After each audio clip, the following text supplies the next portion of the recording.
E como trabalhar então essas metas, né, gente? Como fazer isso?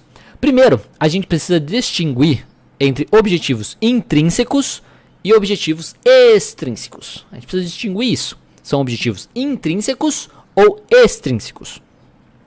Objetivos intrínsecos são aqueles que nos conectam com o nosso interesse interno e os perseguimos, né? A gente persegue esses objetivos porque os consideramos aí inerentemente valiosos e satisfatórios. Então é uma coisa muito de valores, tá? Os valores que eu tenho de vida, de certo modo. Os valores relacionados a quem eu quero ser, o que eu quero atingir como pessoa, né? De certo modo. Então eles nos ajudam a crescer como pessoa. Eles nos ajudam a nos conectar com nossas comunidades ou com o mundo também. Eles nutrem nossas necessidades psicológicas mais básicas de autonomia, como sensação de que estamos no controle de nós mesmos. Nutrem também nossa sensação de competência, como sensação de que temos domínio sobre o nosso ambiente. E nossa sensação de relacionamento, como se estivéssemos mais conectados aos outros. Esses são objetivos intrínsecos. Já os objetivos extrínsecos são valorizados por algo a mais que podem nos fornecer. E muitas vezes estão ligados a opiniões de outras pessoas sobre nós. Aqui nós temos como exemplo metas de riqueza, de beleza, de fama e de reconhecimento. Eu sei que pode parecer às vezes metas muito negativas, né? Porque assim, quem quer dinheiro, quem quer beleza, coisas nesse sentido. Por que eu vou me importar com a opinião dos outros? Principalmente porque parecem assim uma coisa meio superficial, né? Mas só que metas de sucesso financeiro, por exemplo, eles podem nos fornecer os meios necessários para sustentar as nossas metas intrínsecas. Então, se eu tenho uma meta financeira, por exemplo, eu sei que eu ganhando mais, por exemplo, isso vai me ajudar. Né? Então, eu ganhando mais, isso vai me ajudar a alcançar mais pessoas. Alcançar mais pessoas, a ter momentos de prazer melhor com a minha família, ter mais momentos com a minha família, né? Valorizar a minha esposa, passar mais tempo com o meu filho, tá? Então as metas extrínsecas, por mais superficiais que elas possam parecer, elas podem beneficiar também metas intrínsecas. Por isso que não tenha medo, não tenha problema de você querer, eu quero ganhar mais dinheiro, eu quero ter o reconhecimento profissional, eu quero, coisas externas, né? Tá? Desde que você conecte elas a metas intrínsecas, você vai conseguir utilizar, digamos assim, os benefícios daquilo, de certo modo. Então nós temos que lembrar que para maximizar o nosso bem-estar, nós devemos sempre lembrar que coisas como dinheiro e poder são objetivos extrínsecos e que não são valiosas por si mesmas, mas pelo que elas podem trazer. Então o dinheiro, por exemplo, pode me trazer tempo, pode me trazer mais momentos de lazer, momentos de qualidade com as pessoas, tá? Dependendo dos meus gostos e tudo mais. Principalmente se elas nos trazem aí objetivos intrínsecos, tá? Essas questões das metas extrínsecas. Então, se você conseguiu dinheiro, poder ou a fama que almeja, quais são as coisas inerentemente valiosas, por exemplo, que eles permitiriam você fazer? Tá? Então, pensa um pouquinho sobre isso. Se a gente está falando aqui de ser um melhor psicoterapeuta, né, de ser mais reconhecido, por exemplo, de ter pacientes, de ajudar os seus pacientes, é inevitável que você busque também, eu acho que um melhor retorno financeiro, né? Ter uma vida um pouco mais tranquila. Então, quais são as coisas mais valiosas que elas permitiriam você fazer? Tá? E eu acredito que muitas pessoas seria a questão de ter mais tempo, né? Porque se eu ganho mais, por exemplo, por hora trabalhada, eu posso trabalhar menos horas. Se eu trabalho menos horas, por exemplo, eu consigo ter mais tempo com minha esposa, com meu filho, comigo mesmo, né? Fazer as coisas de autocuidado e tudo mais. Então é importante que você pense sobre isso e não veja essas metas extrínsecas como uma coisa puramente negativa, porque não são, principalmente porque elas levam a metas intrínsecas que às vezes você busca também. E para não depender dos objetivos extrínsecos, é importante considerar quais objetivos intrínsecos você poderia almejar, mesmo que o dinheiro, o poder e a fama sejam aí, de certo modo, ilusórios, né? Então, portanto, a primeira dica para definir suas metas elas são objetivos intrínsecos ou extrínsecos? Você precisa definir isso. A segunda dica que eu quero examinar aqui tem a ver com objetivos flexíveis e adequados. É importante aqui considerarmos o estágio da vida que nós estamos, querendo ou não, porque isso vai variar de pessoa para pessoa. As habilidades que nós temos também e as normas da cultura e sociedade que nós vivemos. Os mais jovens, por exemplo, então o pessoal mais novo, acabei de sair da faculdade, ou ainda estou no finalzinho do curso da psicologia, coisas nesse sentido, né? Que a maioria acaba sendo pessoas mais jovens, né? Então os mais jovens, eles tendem a ter prioridades como expandir os seus conhecimentos, se estabelecer profissionalmente. Eles almejam também uma melhor educação, iniciar uma carreira, talvez comprar uma casa, casar, ter filhos, né? Por outro lado, as pessoas mais velhas, elas tendem a se conectar, a se concentrar mais em objetivos que são emocionalmente significativos, como viver melhor, ter um melhor relacionamento, aproveitar mais os momentos da vida, curtir o que conquistou, ter paz, sossego, etc. Então, além das diferenças de idade, também pode haver mudanças inesperadas em nossa saúde, nossas finanças ou situação familiar que devemos, então, levar em consideração também. Então, por conta de todas essas variáveis, a flexibilidade ao determinar as nossas metas é muito importante. A gente precisa ser flexível nisso e não vai ser sempre igual para todo mundo, porque tem muitas variáveis, muitas coisas que podem influenciar.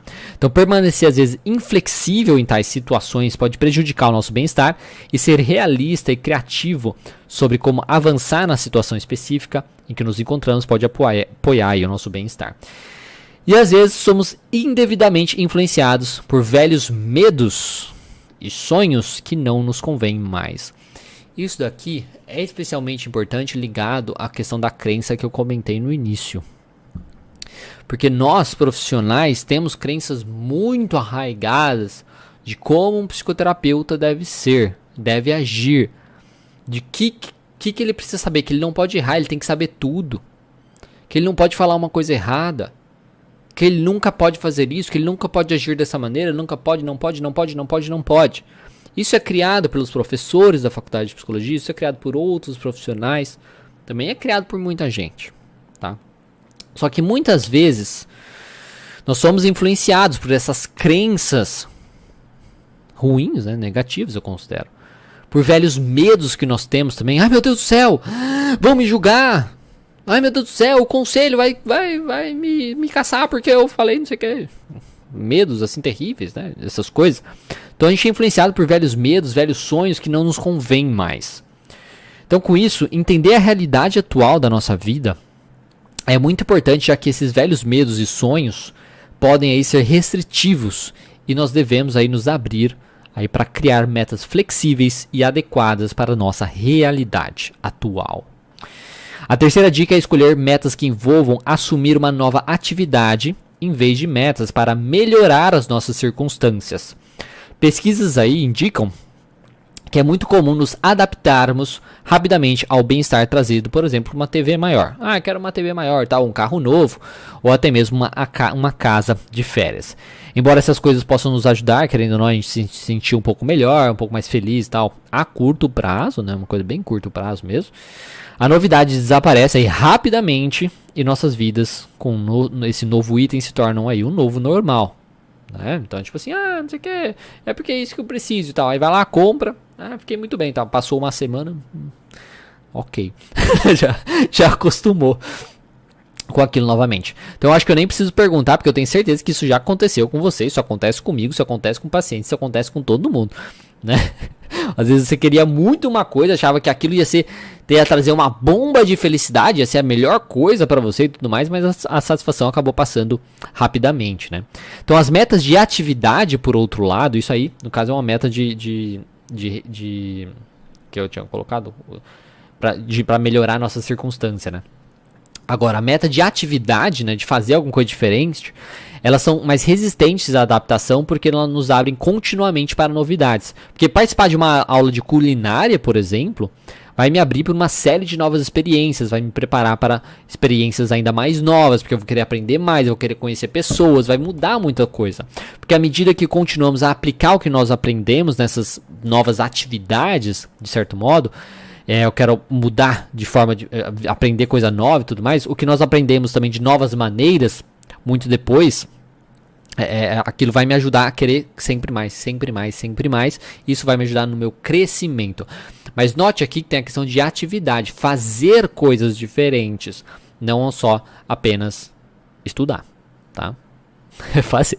Não adianta nada estudar aula de culinária, só ler os livros. Ah, vou ler os livros, vou ficar vendo os vídeos de culinária. Você precisa pôr a mão na massa. E quando a gente traz para psicoterapia, é a mesma coisa. Você precisa praticar. E comece praticando com você mesmo, realizando esse exercício com você mesmo, né? Então, participar de um clube de corrida, por exemplo, me permite também conhecer novas pessoas e compartilhar novas experiências muito depois de esquecermos que costumávamos aí ter uma TV menor. Resumindo, segunda dica, metas flexíveis e adequadas para a sua realidade.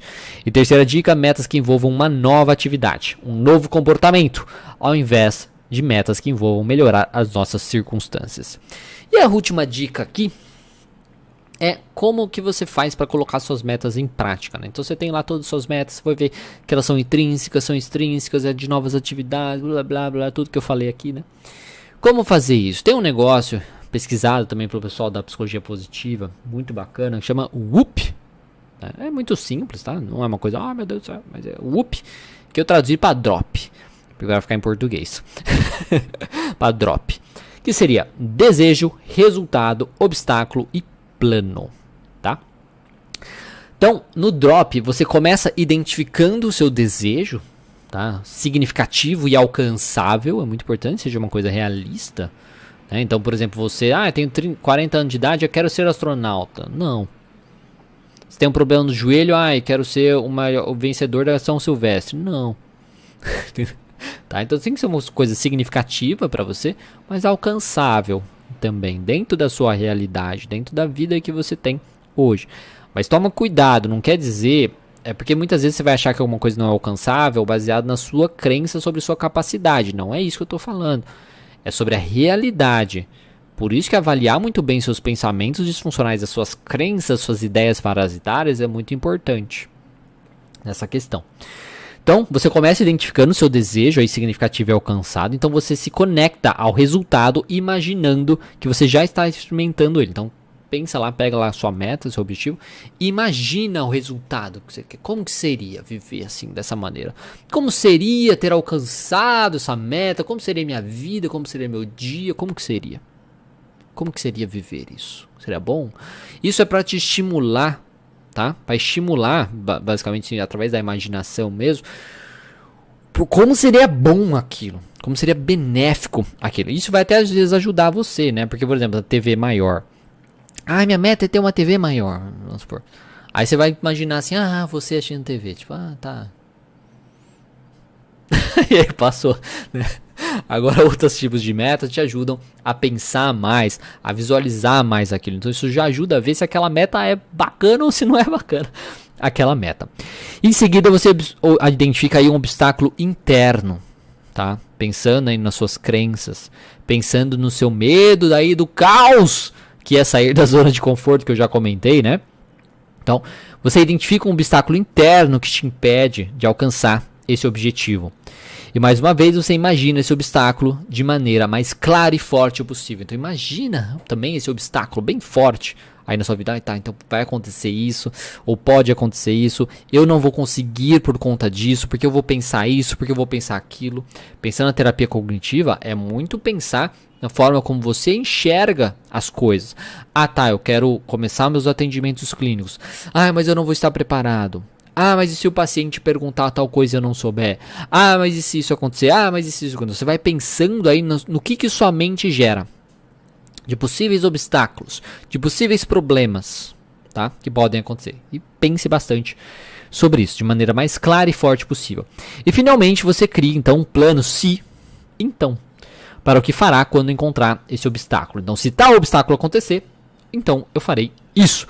E se o paciente perguntar um negócio e eu não souber o resultado, eu vou falar isso para ele. Eu vou falar para ele assim, olha, eu particularmente não sei sobre isso, ou tenho um pouco conhecimento sobre isso. Eu vou dar uma pesquisada aqui, até a próxima sessão e a gente discute melhor sobre isso. Tudo bem? Tudo bem. E ok. Daí você precisa estudar somente o que é necessário. E aí é só a próxima parte de estudo para a próxima sessão. E por aí vai. E conforme você vai fazendo isso, você vai crescendo o seu acervo necessário para trabalhar com seus pacientes. Então você pode precisar fazer alguns ajustes e praticar isso algumas vezes, né? Praticar o drop. Aí, veio do up, eu transformei em drop. Se alguém já transformou em drop antes, eu não sei. Ninguém patenteou, eu acho. Eu também não patentei, mas eu tô chamando de drop. Então, mas você precisa fazer alguns ajustes e praticar isso algumas vezes para que funcione de maneira ideal para você. Tudo isso que eu falei aqui hoje. Então, tudo isso, mas parte do que eu falei aqui hoje tem lá dentro do curso até mesmo de psicologia positiva que eu tenho dentro da academia da TCC. Então, quem é aluno, se já não viu, ainda não soltei essas aulas, ainda estou editando ainda essas aulas. Mas as primeiras aulas já estão lá. E é isso, pessoal. Isso que eu tinha para falar com vocês hoje sobre as metas de 2023. E nessa questão, metas que você precisa definir, gente. Cara, defina meta para você ser o melhor profissional que você possa ser. Pode ser. Se você já está formado, se você já tem, digamos, a possibilidade de começar os seus atendimentos, defina como meta para 2023 começar os seus atendimentos. Você não precisa de cara começar sendo o melhor. Você não precisa de cara começar sabendo tudo. Você só precisa saber o necessário para começar. E o que eu sempre falo é começar sabendo o básico. Se a gente está falando da terapia cognitivo-comportamental, é começar conhecendo o modelo cognitivo. É começar entendendo o funcionamento inicial daquele problema do paciente. E você conseguir explicar para o paciente esse problema.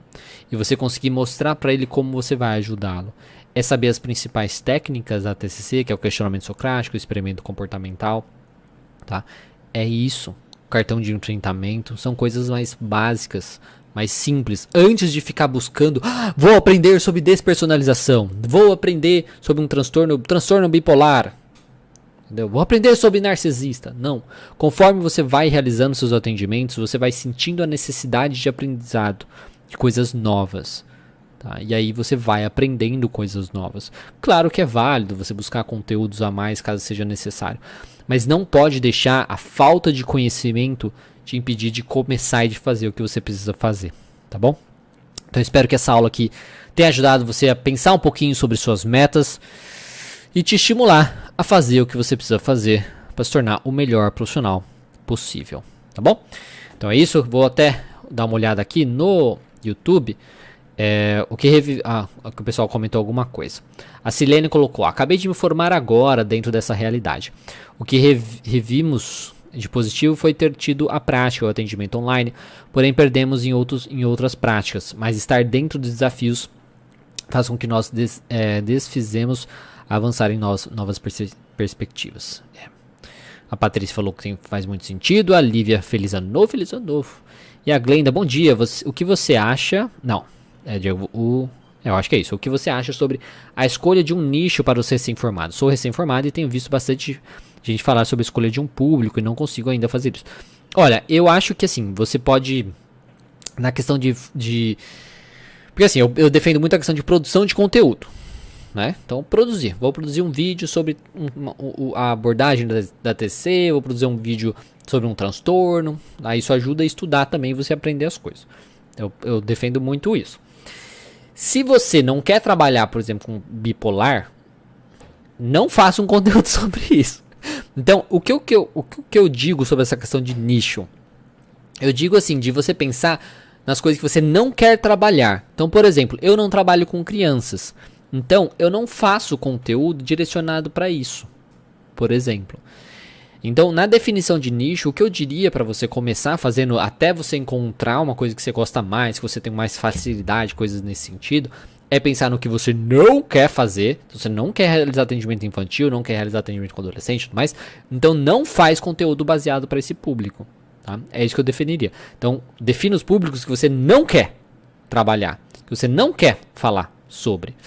E aí você faça um geralzão e depois, conforme você está fazendo, você vai descobrindo as coisas que você mais gosta, as coisas que você mais se identifica. E aí fica mais fácil para você, tá? Eu diria isso para você.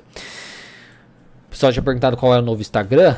Eu vou colocar aqui www.instagram.com/@ Academia da TCC Oficial. É esse o novo Instagram. É o Instagram focado para profissionais, no caso, né? Eu não sei se dá para clicar. Será que tem que colocar o HTTP?